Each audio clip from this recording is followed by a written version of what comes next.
வணக்கம். நம்ம இன்னைக்கு நல்ல டேஸ்ட்டாக கறிச்சக்க கூட்டு எப்படி பண்ணலான்னு பார்க்கலாம். அதுக்கு நான் ஒரு சின்ன கறிச்சக்க வாங்கி வச்சுருக்கேன். அதை இனி தோல் எடுத்துட்டு நம்ம சுத்தம் பண்ணணும்.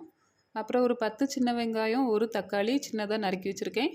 அப்புறம் தேங்காய், தாளிக்கிறதுக்கு தேங்காய் எண்ணெய், மசாலா பொடிகள் வந்து வத்தல் பொடி, மல்லிப்பொடி, மஞ்சள் பொடி, ஜீரகப்பொடி, நல்ல மிளகு பொடி, ஒரு ஸ்பூன் கசகசா, அப்புறம் உப்பு, ஒரு அரை ஸ்பூன் சோம்பு, பட்டை, 2 கிராம்பு, ஒரு ஏலக்காய் எடுத்திருக்கேன். அப்புறம் 4 பல் பூண்டு, ஒரு சின்ன துண்டு இஞ்சி எடுத்திருக்கேன். இதை நம்ம தட்டி எடுக்கணும். இப்போ ஸ்டவ்வில் ஒரு சட்டி வச்சுருக்கேன். அதில் 1 ஸ்பூன் தேங்காய் எண்ணெய் விட்டு பட்டை, கிராம்பு, ஏலக்காய், சோம்பு இதெல்லாம் சேர்த்துட்டு அப்புறம் நம்ம எடுத்து வச்சுருந்த தேங்காவையும் இதில் சேர்த்து கொஞ்சம் நேரம் வறுத்து விடணும். தேங்காய் ரொம்ப செவக்கணும்னு தேவையில்லை.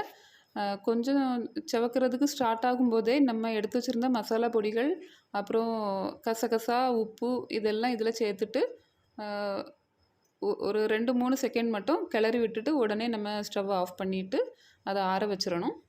ஆறுனதுக்கப்புறமா மிக்ஸி ஜாரில் சேர்த்து பல்ஸில் கொஞ்சம் நேரம் நைஸாக அரைச்சிட்டு அதுக்கப்புறம் தண்ணி விட்டு நல்லா நைஸாக அரைச்சி எடுத்துடணும். இனி நம்ம கூட்டுக்கு தாளிக்கலாம். ஸ்டவ்வில் ஒரு சட்டி வச்சுருக்கேன். அதில் 2 ஸ்பூன் தேங்காய் எண்ணெய் விட்டு இஞ்சி பூண்டை லேசாக வதக்கி விடணும். அப்புறம் நம்ம வெட்டி வச்சுருந்த சின்ன வெங்காயம், ஒரு தக்காளி அதையும் சேர்த்து கொஞ்ச நேரம் வதக்கி விடணும். இனி இதில் நம்ம கறிச்சக்கையை சேர்க்கணும். கறிச்சக்கையை நான் தோல் எடுத்துட்டு சுத்தம் பண்ணி நல்லா சின்ன சின்னதாக நறுக்கி வச்சுருக்கேன். அதையும் சேர்த்தாச்சு. சேர்த்து கொஞ்சம் வதக்கி விட்டுட்டு அரைச்சி வச்சுருந்த தேங்காய் மசாலாவையும் இதில் சேர்க்கணும். தேவைக்கு தண்ணியும் சேர்க்கணும். நான் இன்றைக்கி இதை கூட்டு மாதிரி தான் பண்ணுறேன். கொஞ்சம் அதனால் தண்ணி ரொம்ப சேர்க்கலை. தண்ணி இந்த அளவுக்கு சேர்த்துருக்கேன். இனி இது கொதித்ததுக்கப்புறமா மூடி போட்டு ஒரு 20 நிமிஷம் அப்படியே மூடி வச்சிடணும். இது நல்லா வேகணும்.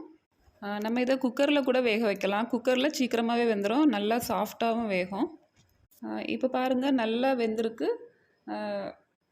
கிரேவி நல்லா வற்றி வந்திருக்கு. நான் இந்த அளவுக்கு தான் இன்றைக்கி எடுத்திருக்கேன். சப்பாத்திக்கு தான் நான் இன்றைக்கி இதை சைடிஷாக வச்சுருந்தேன்.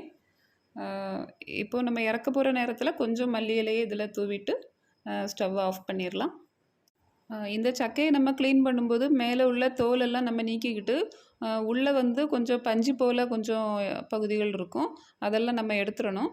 அந்த மேலே வந்து கொஞ்சம் ஹார்டான பகுதி மட்டும் இருக்கும். அதை தான் நம்ம எடுக்கணும் கூட்டுக்கு. அப்போ தான் நல்லாயிருக்கும். இந்த கூட்டு வந்து இறைச்சி கூட்டு மாதிரி இருக்கும். நல்ல டேஸ்ட்டாக இருக்கும். சப்பாத்தி கூட இன்றைக்கி பண்ணியிருந்தேன். சப்பாத்திக்கு கிரேவியாட்டு பண்ணியிருந்தேன். ரொம்ப டேஸ்ட்டாக இருந்து. நீங்களும் செய்து பாருங்கள். நன்றி.